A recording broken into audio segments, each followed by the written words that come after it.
Abra su Biblia en el libro de Primera de Juan.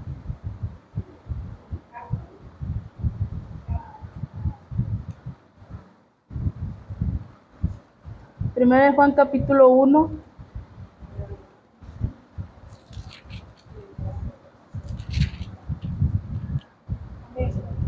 Vamos a leer del versículo 5 al versículo 10. Y vamos a leer el capítulo 2, versículo 1 y 2. Amén. ¿Lo tenemos? Dice así la palabra de Dios, con la autoridad del Padre, del Hijo y del Espíritu Santo. Este es el mensaje que hemos oído de Él y os anunciamos. Dios es luz y no hay ningunas tinieblas en Él. Si decimos que tenemos comunión con Él y andamos en tinieblas, mentimos y no practicamos la verdad. Pero si andamos en luz como Él está en luz, tenemos comunión unos con otros y la sangre de Jesucristo, su Hijo, nos limpia de todo pecado. Si decimos que no tenemos pecado, nos engañamos a nosotros mismos y la verdad no está en nosotros. Si confesamos nuestros pecados, Él es fiel y justo para perdonar nuestros pecados y limpiarnos de toda maldad. Si decimos que no hemos pecado, le hacemos a Él mentiroso y su palabra no está en nosotros. Hijitos míos, estas cosas os escribo para que no pequéis. Y si alguno hubiere pecado, abogado tenemos para con el Padre, a Jesucristo el justo.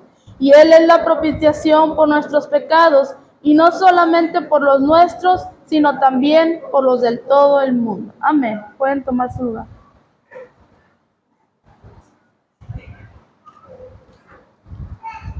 El tema es, somos luz. Amén. Y fíjese que ahora no batallé para encontrar el mensaje, pero ahora no lo entiendo. A ver qué es lo que Dios nos quiere hablar. Amén. Fíjese, comienza diciendo ahí, este es el mensaje que hemos oído de Él y que les anunciamos a ustedes. Dios es luz y en Él no hay tiniebla alguna. Si decimos que tenemos comunión con Él y vivimos en tinieblas, estamos mintiendo y no practicamos la verdad. Amén. Dios es luz. Y sabemos que la luz revela muchas facetas. Amén. La luz revela cosas que a veces hay en la oscuridad. Amén. Cuando usted está en un cuarto oscuro, no ve nada. Amén. No ve dónde están las cosas. Pero cuando enciende la luz, podemos ver qué cosas hay dentro de ese cuarto. Amén. Entonces dice, la luz revela muchas facetas de la persona de Dios. No cubre todo lo que es el carácter de Dios, pero sí dice mucho acerca de Dios. Dice que Dios es luz. La luz habla de la gloria, amén. El resplandor, la belleza y las maravillas de Dios. También habla de la pureza de Dios, de la santidad de Dios, de cómo Dios se mueve. Dice, Dios se mueve sin hacer sombra. Amén. ¿Por qué?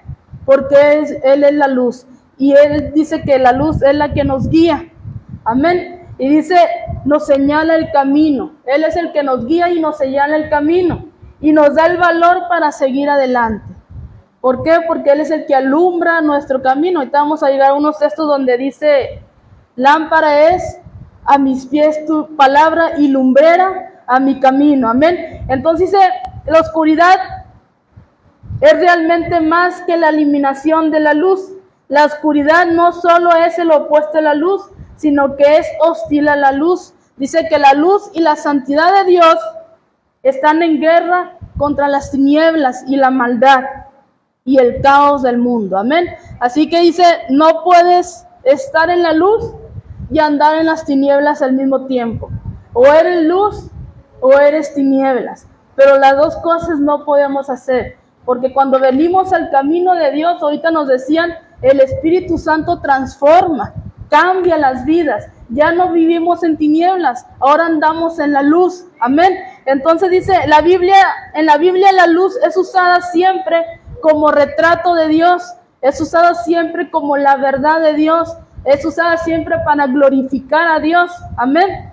Dice en el Salmo 27:1, el Señor es mi luz. Amén. Y en el Salmo 104:2 dice, te has revestido de luz. Y en Juan 8 dice, yo soy la luz del mundo. Amén. Entonces estos versículos nos hablan de la verdad, nos hablan del entendimiento y de la justicia. Pero búsquenme, el Salmo 119, 105, que todos nos sabemos ese salmo. Ahorita se los dije. Lámpara es a mis pies tu palabra y lumbrera mi camino. Dice en otra versión, tu palabra es una lámpara a mis pies, es la luz que ilumina mi camino. Amén. Entonces Dios es luz.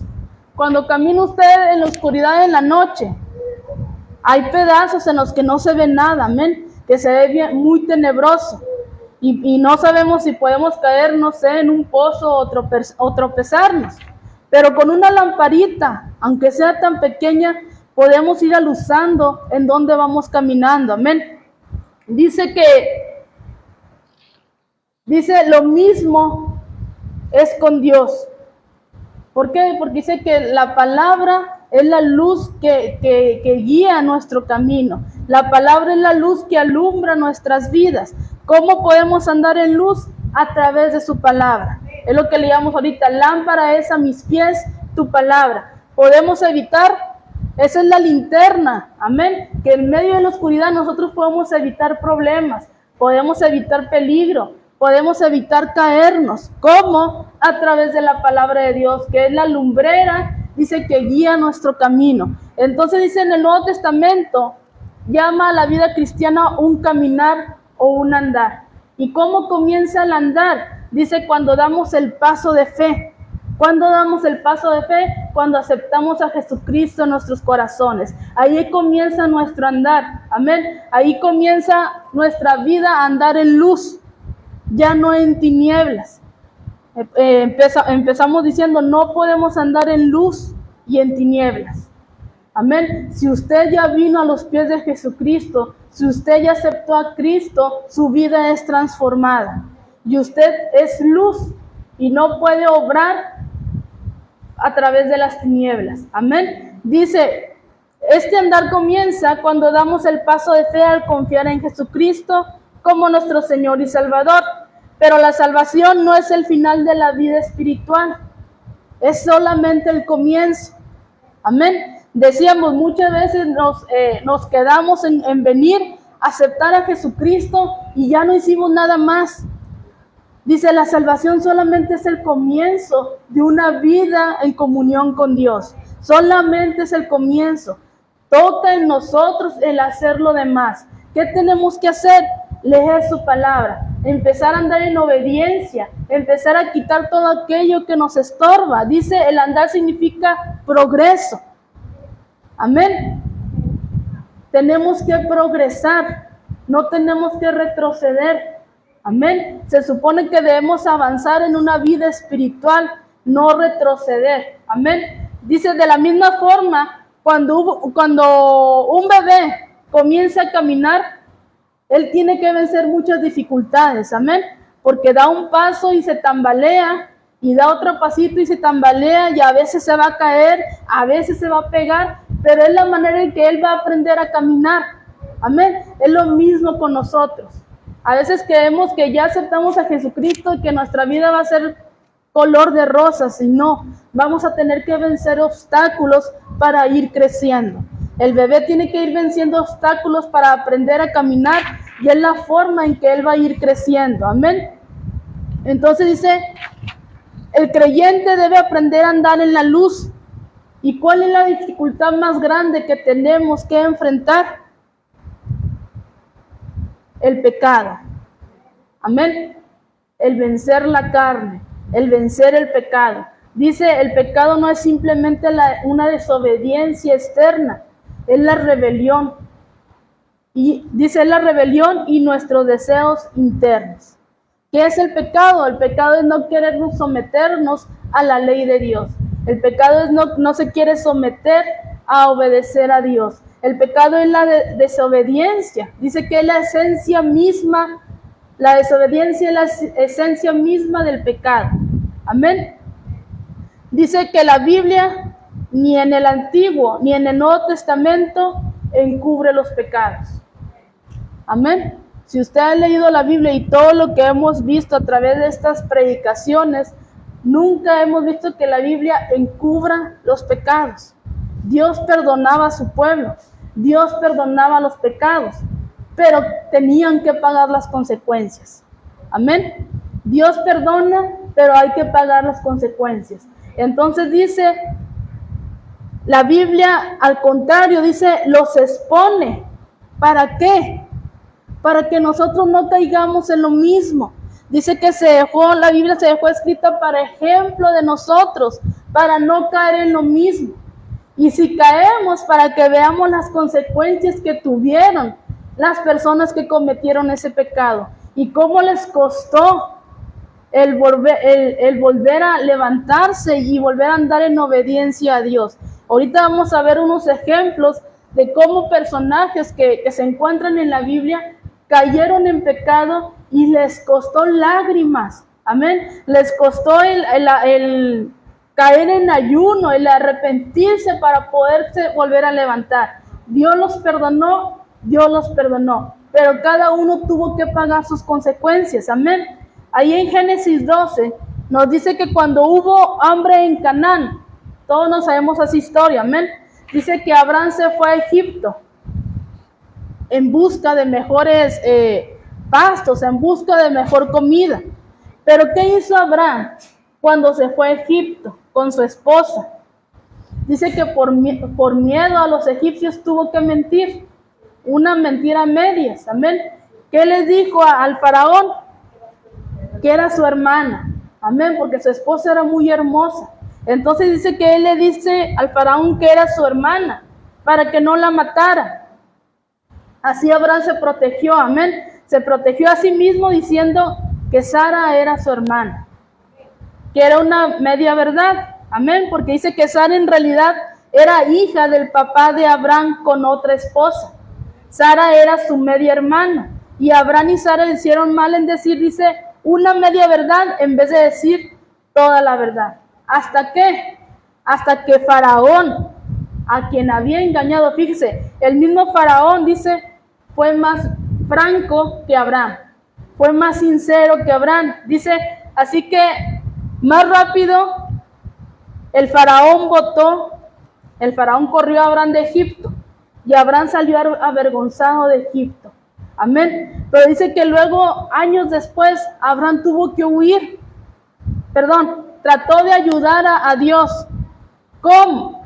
Cuando Dios le hizo la promesa que iba a tener un hijo, él y su esposa. Amén. ¿Y qué hicieron ellos? Se desesperaron. Se desesperó la esposa. ¿Y qué le dijo a Abraham? Que tomara a la sirvienta, a Agar, queriendo ayudar a Dios. Amén. Y pagó sus consecuencias. Tuvo sus consecuencias, amén. Dice, otro ejemplo, dice que Pedro negó a Jesús 3 veces y Cristo lo perdonó. Pero lo que hizo Pedro, dice, no solo afectó a él mismo, sino que afectó su testimonio y dice, sino que dificultó la obra de Dios también. Búsqueme ahí San Juan 3:19.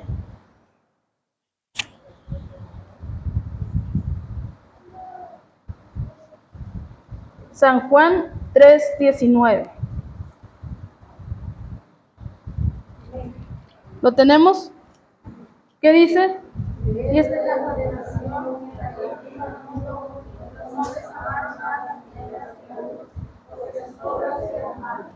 Amén. Dice, esta es la condenación, que la luz vino al mundo. Pero ¿qué hicieron los hombres? Dice, amaron más las tinieblas que la luz. Amén, porque sus obras eran malas. Dice que la luz expone los motivos y las acciones de las personas. Amén. Hay un dicho que siempre dicen, tarde que temprano, todo sale a la luz. Todo aquello que está oculto, todo aquello que hacemos a escondidas, todo aquello que hacemos en la oscuridad creyendo que nadie nos ve, dice que Dios lo saca a la luz. ¿Para qué? Para avergonzar al hombre. Amén. Dice, no nos gusta la luz. ¿Por qué? Porque queremos continuar en el pecado. Y lamentablemente hay mucho pueblo de Dios que vive en la luz, pero continúa en el pecado. Amén. Dice, muchas veces durante el día nosotros somos confrontados a escoger entre el camino de la luz, que es la verdad y la justicia, o caminar en tinieblas. Todos los días, dice, somos confrontados a escoger. O andamos en luz o andamos en tinieblas. No es una vez al mes, no es una vez al año, dice todos los días. Dios nos da a escoger. ¿Andas en luz o andas en tinieblas? ¿Qué es lo que escogemos nosotros? Dice, muchas veces la gente anda deprimida en su vida espiritual. ¿Por qué? Porque a veces pensamos o decimos que el camino del cristiano es difícil. Amén. Que el camino del cristiano es difícil y nos deprimimos porque a veces no podemos. Pero Juan dice que en Dios no hay nada oscuro, no hay nada negativo. Dios no tiene una gota de maldad. Dios es luz. Por lo tanto, no puede un corazón triste. ¿O cómo va? No puede estar triste un corazón que alaba a Cristo. Amén. ¿Por qué? Porque un corazón que alaba a Cristo está en la luz, no está en las tinieblas. Amén. Es la luz del rostro de Dios lo que le da la alegría al Hijo de Dios. Amén. Es la comunión con Dios. Es el poder tener esa fe y esa confianza en Dios los que nos permite estar feliz. Que a pesar de las pruebas, podemos tener la seguridad de que Dios está con nosotros. Dice un canto, puedo tener paz en medio de la tormenta. Amén.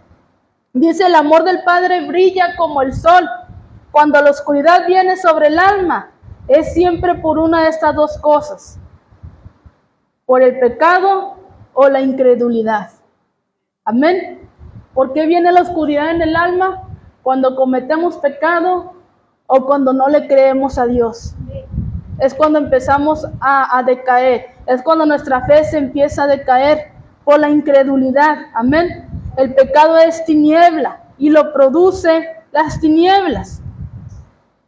Ahí en Juan 8:12 dice, búsquelo, dice, la incredulidad también produce tiniebla porque nos hace alejarnos de Dios, que es luz.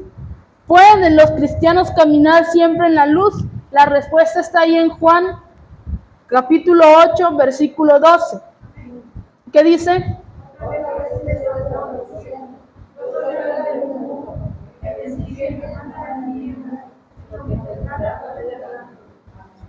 ¿Puede un cristiano siempre andar en luz?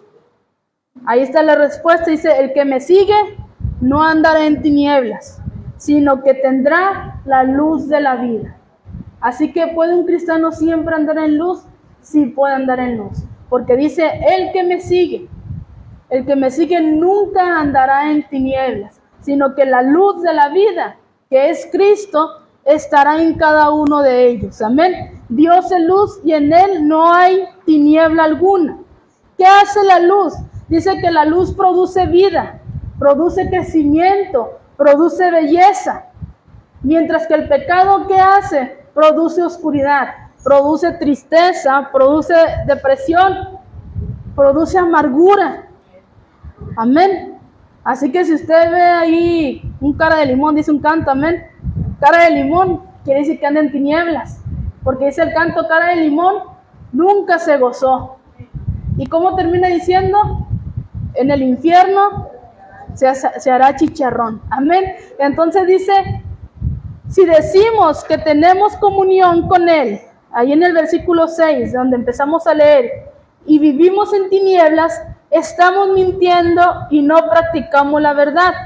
Pero si vivimos en la luz, así como Él está en la luz, tenemos comunión unos con otros. Y la sangre de Jesús, su Hijo, nos limpia de todo pecado.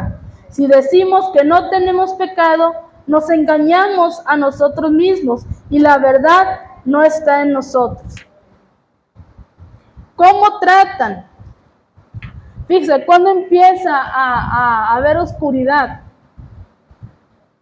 en un hijo de Dios, dice cuando trata de ocultar su pecado. Porque dice, no digamos que no hay pecado en nosotros, porque si decimos que no hay, somos mentirosos. Pero dice, ¿cómo tratan algunos de ocultar su pecado? Mintiendo. Amén. Empezamos a decir mentiras. No queremos que nadie se entere de lo que hemos hecho. Lo peor del caso, que ni siquiera a Dios le confesamos el pecado. Y es cuando empieza a decaer nuestra vida espiritual. Es cuando empezamos a caer en tinieblas. Dice, un buen ejemplo de esto fue el rey David. Amén. Dice que en los tiempos en que los reyes salían a la guerra, David se quedó en Jerusalén. Todos no sabemos la historia. Amén. ¿Qué pasó con David? Dice que cometió una serie de pecados. Amén. Cometió homicidio y cometió adulterio.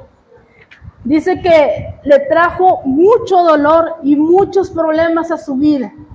Dice que para el resto de su vida vivió con dolor, vivió con tristeza en algunos momentos. Podemos comenzar, dice que él fue culpable de una inmoralidad sexual con Betsabé, la esposa de Urías, que era uno de sus valientes soldados, y que él hizo mandar al frente de la batalla. ¿Para qué? Para que lo mataran, y él poderse quedar libremente con la esposa. Entonces dice que cuando David descubrió que Betsabé estaba embarazada, ¿qué hizo? Dice, hizo algo para encubrir su pecado. ¿Qué hizo David? Llamó a Urías al campo de batalla y lo mandó al frente. ¿Para qué? Para que lo mataran. Y dice, y lo mandó a su casa para que se acostara con Betsabé.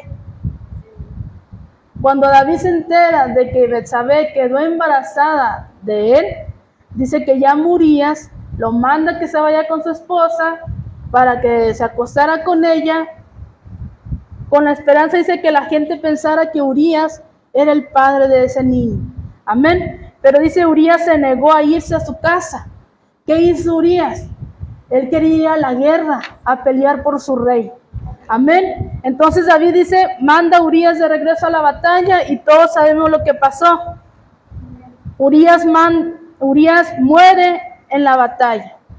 Y después de que David se entera de que Urías ha muerto en el campo de batalla, ¿qué hace David? Toma a Betsabé como su esposa real. Amén. Así que David, fíjese hasta dónde llegó. Por un pecado que cometió, toda la serie de mentiras y todo lo que ideó para que no fuera descubierto lo que había hecho, para que no se enteraran que él había cometido un pecado. Dice que David se mintió a sí mismo y siguió cumpliendo con sus deberes reales como que si nada pasara. Amén. David pensaba que nadie en el palacio se había enterado de lo que había hecho. David pensaba que nadie lo había visto, pero hubo una persona que sí lo sabía. ¿Quién era? Dios. Y se lo dijo a otra persona, a Natán. Amén. Dice que Natán le tendió una trampa a David contándole una historia. Amén. De un hombre rico que le robó y le mató a la única ovejita que un hombre pobre tenía. Así que el rey David se pone furioso. Amén. Y se pone furioso con aquel hombre. Y le empieza a decir, no, hay que castigar a ese hombre porque le roba la oveja a un hombre pobre. Amén. ¿Y qué le dice Natán? Tú eres ese hombre eres tú. ¿Qué hizo el rey David? Dice que se humilló, pidió perdón. Amén. Pero pagó las consecuencias. Toda su vida estuvo lleno de problemas entre sus hijos. Amén. Dice, una vez que comenzamos a mentirle a los demás, solo es cuestión de tiempo. ¿Qué empezamos a hacer? A creernos nosotros mismos nuestras propias mentiras. Ya no pensamos que estamos haciendo mal. Creemos que estamos bien. Pero dice, pero es ahí cuando viene la caída espiritual. ¿Cuándo viene la caída espiritual? Cuando tratamos de mentirle a Dios. Cuando nosotros mismos nos empezamos a creer las mentiras y esa misma mentira se la decimos a Dios. Ya no distinguimos nosotros entre verdad y mentira. Entonces dice, escuchamos muchos estudios bíblicos, muchas enseñanzas, pero ninguna toca nuestros corazones. ¿Por qué? Porque empezamos a decaer espiritualmente. Entonces dice Abraham Lincoln, solía decir que el hombre mentiroso tiene que tener buena memoria. Y cuando una persona se pasa el tiempo mintiendo y fingiendo, termina corrompiendo su carácter. ¿Es verdad? Es verdad. Cuando una persona se la pasa todo el tiempo mintiendo y fingiendo, corrompe su carácter, rompe su comunión con Dios. Amén. Ya no le importa si está haciendo bien o mal, porque ya no siente en su corazón el estarle fallando y mintiendo a Dios. Amén. Dice Proverbios 28:13, el que encubre sus pecados no prosperará. El rey David trató de encubrir su pecado. ¿Y qué le costó? Su salud, su alegría y su familia, y casi su reino. Amén. Porque su mismo hijo le quería robar el reino. Entonces dice el 9, si confesamos nuestros pecados, Él es fiel y justo para perdonar nuestros pecados y limpiarnos de toda maldad. Si decimos que no hemos pecado, lo hacemos a Él mentiroso y su palabra no está en nosotros. Confesar, dice, vienen dos palabras griegas, homos, que significa lo mismo, y lego, que significa habla. Así que poniendo las dos palabras juntas, significa hablar la misma cosa. Indica estar de acuerdo o admitir algo. Si admitimos, si estamos de acuerdo que hemos pecado, dice, Él es fiel y justo para perdonarnos. Aunque usted haya cometido un pecado muy grande, dice que si le confesamos nuestros pecados, Él es fiel y justo para perdonarnos, para limpiarnos de toda maldad. Amén. Dice, el estar de acuerdo con Dios, que nuestros pecados son malos y que necesitamos abandonarlos, dice, es una verdadera confesión, es llamar al pecado lo mismo que Dios lo llama. Ya fuera envidia, celo, lujuria, odio, engaño, codicia. La confesión es algo serio. Amén. Muchas veces decimos, o muchas veces cuando cometemos pecado decimos, o oramos, Señor, si alguna falta he cometido, perdónamela. Pero hacemos una oración rutinaria. Amén. Cuando dice, confiesa tu pecado. ¿Qué pecado cometiste? Confiésalo. Eso que hiciste, díselo a Dios. No si alguna falta. Confiesa lo que has hecho. Dice, y Él es fiel y justo para perdonarnos. Amén. Dice, al pedirle perdón a Dios, reconocemos que no nos podemos salvar a nosotros mismos. Reconocemos que lo necesitamos a Él en nuestras vidas. ¿Para qué? Para llevar una vida llena de bendición. Reconocemos que ese sacrificio que su Hijo dio en la cruz por nosotros fue de gran valor. Reconocemos que dice el precio tan caro que pagó por nuestros pecados. Dice Romanos 3:23, por cuanto todos pecaron, están destituidos de la gloria de Dios. Y eso nos incluye a usted y a mí. Todos pecamos. Todos. No hay ningún justo. Solamente uno. Jesucristo nuestro Señor.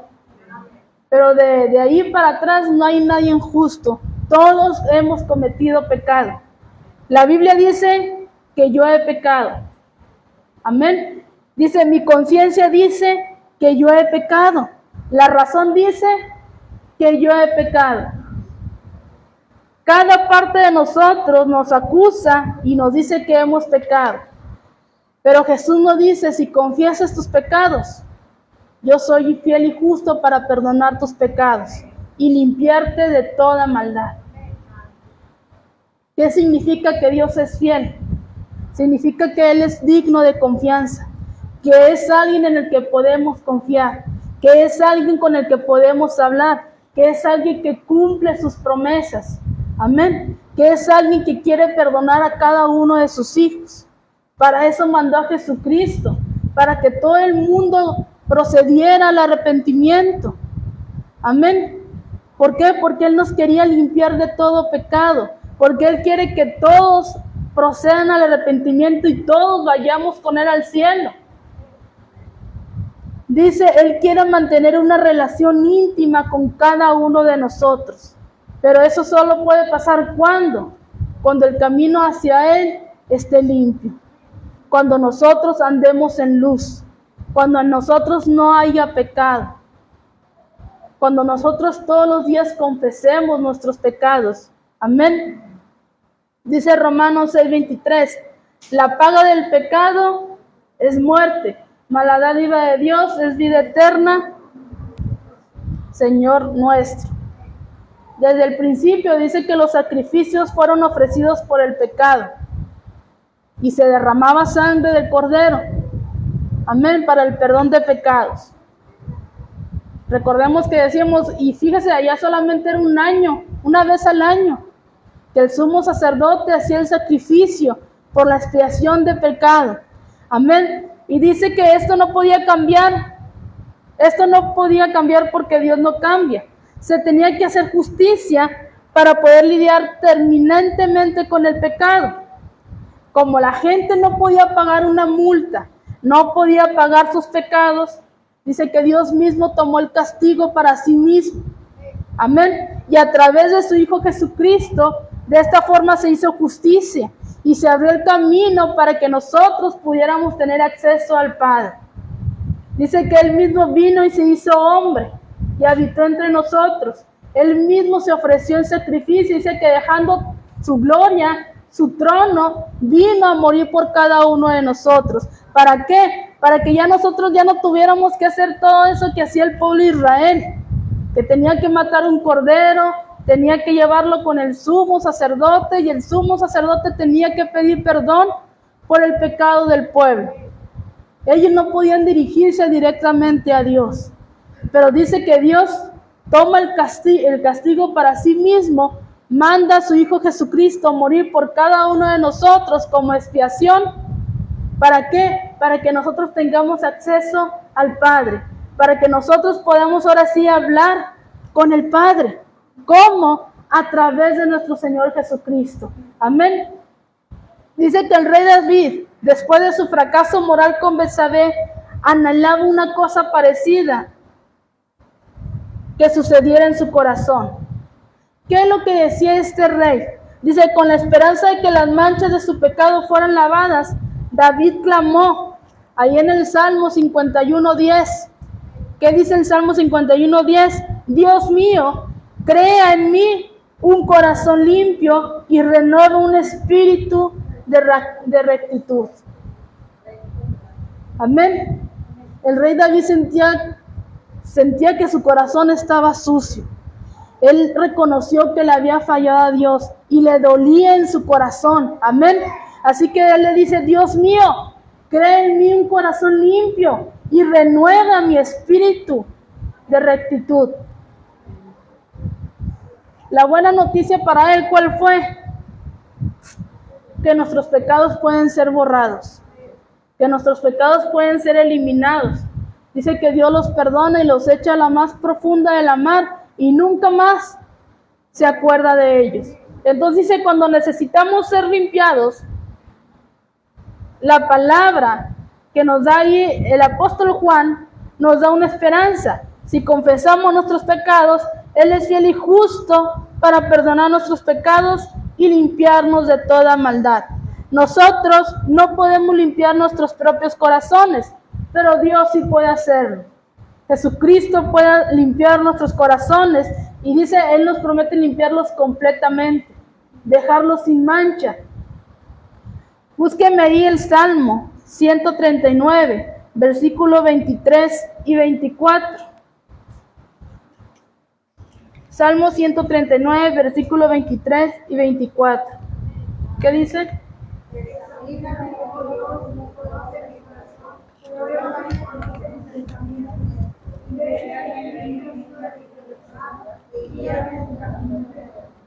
Señor, examina y reconoce mi corazón. Pon a prueba cada uno de mis pensamientos. Así verás si voy por el mal camino y me guiarás por el camino eterno. Dice una anécdota, dice que un domingo, durante el culto en una iglesia, dice que una joven respondió a la invitación del predicador a aceptar a Jesucristo. Dice que aceptó a Jesús como su Señor y su Salvador, pero dice que ella había tenido un pasado oscuro, que incluía alcoholismo, drogas, prostitución. Pero dice que su cambio fue evidente, amén. Que con el paso del tiempo su fidelidad y dedicación al Señor se veían, amén. Su obediencia a Dios se veían. Hubo un cambio en esta joven cuando ella aceptó a Jesucristo. Tanto así que dice que el hijo del pastor se enamoró de ella, amén. Y comenzaron a hacer planes de boda. Y dice que la congregación no estaba contenta. ¿Por qué? Porque la congregación la seguía acusando por su pasado. Amén. La congregación la seguía juzgando por el pasado de la joven. Entonces dice que muchos de ellos pensaban que una mujer con ese pasado no podría ser la esposa del hijo del pastor. No podría formar parte de la familia pastoral. Y dice que durante la reunión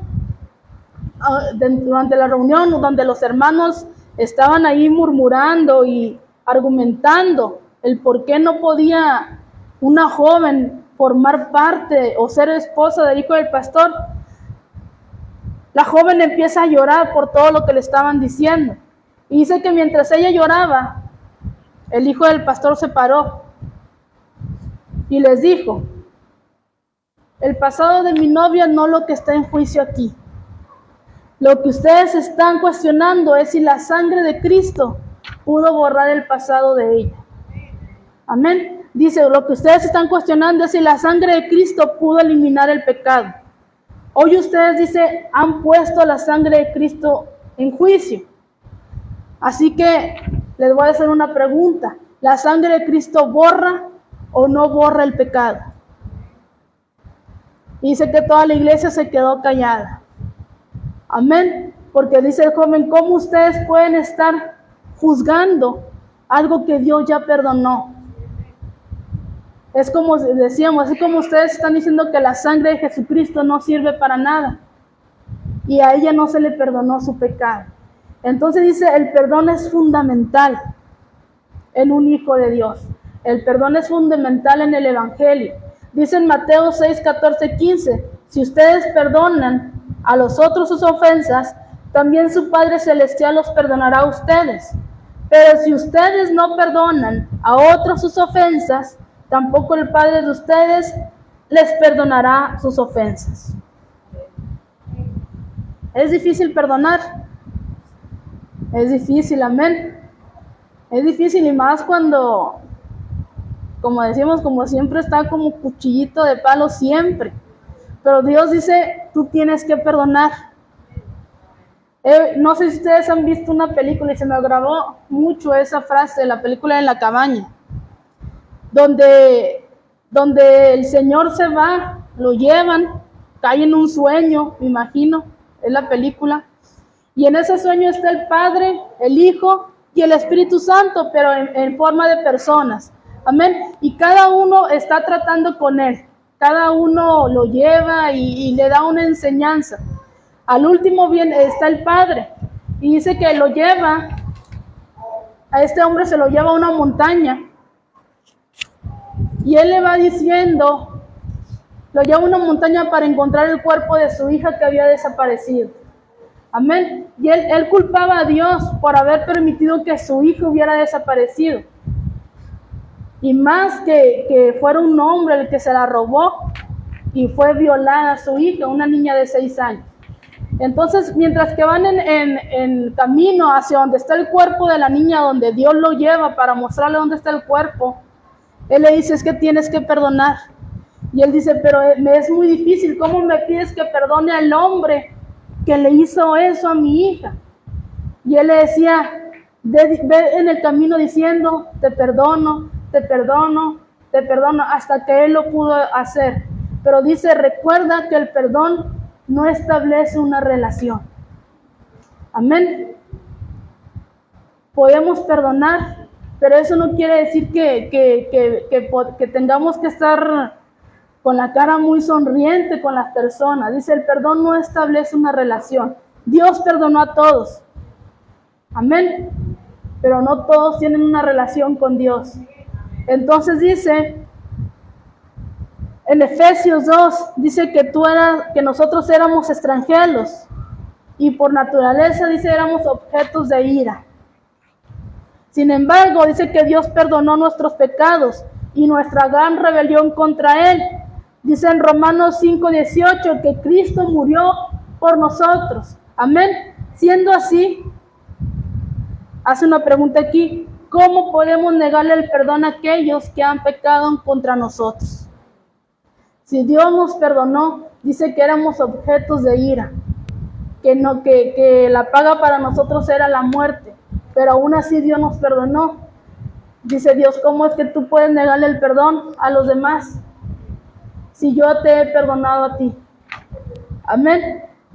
Dice Jesús, viendo que aquellos hombres, nos decía, no sé si el domingo o el jueves, que aquellos hombres cuando le estaban clavando, escupiendo y burlándose de él al pie de la cruz, burlándose de él y haciendo ahí juegos de azar, a ver quién se ganaba la túnica de Jesús, y burlándose, ¿qué dijo Jesús? Ahí en Lucas 23:34, ¿qué dijo? Padre, perdónalos, porque no saben lo que hacen. Imagínense el corazón de Jesucristo para perdonar a aquellos que lo ofetearon, lo golpearon, lo latiguearon. Amén. Pero él dijo, Padre, perdónalos, porque no saben lo que hacen. Dice, si no perdonamos, perdemos de 3 maneras. ¿Qué perdemos? Nuestra comunión con Dios, nuestra comunión con otros cristianos y perdemos nuestra fuerza espiritual. Amén. Así que usted sabe si perdona o no perdona. Pero la Biblia nos manda que perdonemos. Así como dice, así como yo te perdoné a ti, tú tienes que perdonar. Amén. Sigue diciendo ahí en 1 Juan, léame el versículo, 1 Juan capítulo 2, versículo 1.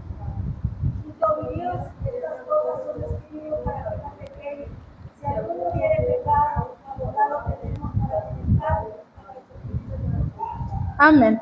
Ahí en 1 Juan 5:18 dice, sabemos que todo aquel que ha nacido de Dios no practica el pecado, pues aquel que fue engendrado por Dios los protege y el maligno no lo toca. Todo aquel que es nacido de Dios no practica el pecado, no vive en pecado. El que es nacido de Dios no vive en pecado. Dice que el hijo pródigo se levantó de la pocilga donde estaba y se fue a la casa de su padre. ¿Por qué? Dice que no se quedó en la pocilga. ¿Por qué? Porque él era el hijo, no era el cerdo. Amén. Tenía casa, no era un cerdo, era el hijo. Por eso se fue a la casa de su padre. Dice en Eclesiastés 7:20, no hay en la tierra nadie tan justo que siempre haga el bien y nunca peque. Si alguno ha pecado, tenemos un abogado ante el Padre, Jesucristo el justo. Dice, nunca hay necesidad de pecar. No tenemos necesidad de pecar. Amén. Pero si pecamos, tenemos un abogado, aquel que va a pesar la balanza, aquel que va a ver si pecamos voluntariamente o si pecamos involuntariamente. Y dice, una defensa que el Padre recibe gustosamente, una defensa que Él nos asegura desde ya que será bienvenida. Tenemos un abogado que vendrá a nuestra defensa inmediatamente. Amén. Pero su defensa no les sirve de nada si no hacemos otra cosa que defendernos a nosotros mismos. Amén. A veces nos queremos defender nosotros mismos y no dejarle la causa al Padre, que es el abogado. Amén. Si usted se defiende, el abogado no lo va a defender. Pero si usted se queda callada, como lo hizo el Señor Jesucristo, de tantas cosas que le dijeron, y dice que Jesús no abrió su boca, dice entonces ahí entra la defensa del abogado, que es Jesucristo. Amén. Es cuando empieza a abogar por nosotros, cuando usted no se defiende. Entonces dice, mientras, dice, tú puedes explicarle a Dios todo esto diciendo que tú no actuaste bajo la presión de las circunstancias o puedes estarte justificando. Pero mientras nosotros permanezcamos en esa actitud defensiva, amén, o evasiva, justificándonos, dice el juez, por lo tanto el juez permitirá lo inevitable. ¿Qué es lo inevitable? Que la conciencia nos va a atormentar, amén, que vamos a estar frustrados, enojados, que vamos a agarrar odio. Entonces dice, cuando dejemos de justificarnos, cuando le confesemos a Dios nuestro pecado, entonces sí, abogado tenemos. Y Él aboga por nosotros ante el Padre. Él nos justifica ante el Padre. Amén. Dice el 2, y esta es la propiciación por nuestros pecados, y no solamente por los nuestros, sino también por los de todo el mundo. Dice que la propiciación es una de las grandes palabras de la Biblia, que a pesar de que solo aparece 4 veces en todo el Nuevo Testamento, la palabra griega para propiciación ha sido traducida de la palabra hebrea propiciatorio, que cubría el arca del testimonio en el santuario. El arca contenía los 10 mandamientos, amén. Y dice los 10 mandamientos, era la ley que el hombre rompía constantemente. Era la ley que el hombre constantemente rompía. Nos decían, ¿verdad?, que cuando está el profeta Jeremías diciéndole que se arrepienta, que confiese sus pecados, que pregunten por cuál camino iban a andar, y ¿qué dijeron ellos? No andaremos. Entonces dice, los 10 mandamientos era algo que el hombre rompía constantemente. Dice, si buscamos la palabra propiciación en el diccionario me dice que propiciar quiere decir apaciguar a alguien que está enojado. Amén. ¿Qué hizo Jesucristo? Apaciguó a Dios, que estaba enojado con el mundo, que estaba enojado con nosotros. Dice que Él es la propiciación. Amén. Y dice, indudablemente Dios está enojado, no con el ser humano, está enojado con el pecado. Amén. Está enojado con el pecado que ya ha llegado casi a los límites de Dios.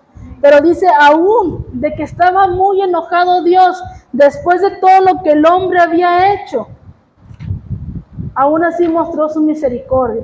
Porque dice en Juan 3:16, porque de tal manera amó Dios al mundo que dio a su Hijo unigénito, para que todo aquel que en Él crea no se pierda, mas tenga la vida eterna. Amén. Ya para terminar, les voy a contar una historia, la última historia, amén. Dice que una joven manejaba en la carretera, allá en Estados Unidos. Yo recuerdo que cuando me prestaban el carro decían, no le des a tanto, porque aquí están escondidos la policía, y te salen y te multan. No es como aquí en Monterrey, ¿verdad?, que pasan hechos muy fuertes y no les hacen nada. Pero dice que esta joven manejaba en la carretera a 130 kilómetros por hora. Y un policía la paró y la llevó presa a la comisaría. Y mientras que ella entraba, dice que estaba nerviosa, estaba temblando. Pero se calmó cuando vio que el juez en turno era su papá. Amén. Así que ella empezó a sonreír y ya, se le olvidó que había hecho algo mal. Y dice que ella empezó a sonreír porque a pesar de escuchar al policía que le estaba diciendo al juez el por qué la estaba parando, ella estaba sonriente porque el juez era su papá. Amén. Así que dice, después de todo el juez era su papá y el papá sabía que las chicas, que la joven pues era una joven y que eso hacen los jóvenes. Pero dice, imagínense su sorpresa cuando oyó la voz de su papá decirle que era culpable. Y le dice, la multa es de $5,000. Imagínense $5,000. Y dice, y ella le puede decir, pero ¿cómo puede ser si tú eres mi papá? ¿Por qué en lugar de decirme que soy culpable, por qué no me dejas ir y ya? Y le contesta el Señor, señorita, en esta corte el juez soy yo y le debo hacer justicia.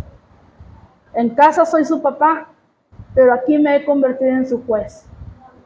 Amén. Y dice que ella sabía que no tenía ese dinero. ¿De dónde iba a sacar ella $5,000? Y dice que justo cuando el comisario se disponía a ponerle las esposas y llevársela a la cárcel, el juez se paró, se quitó la toga, se quitó su vestido de juez y pagó la multa por su hija.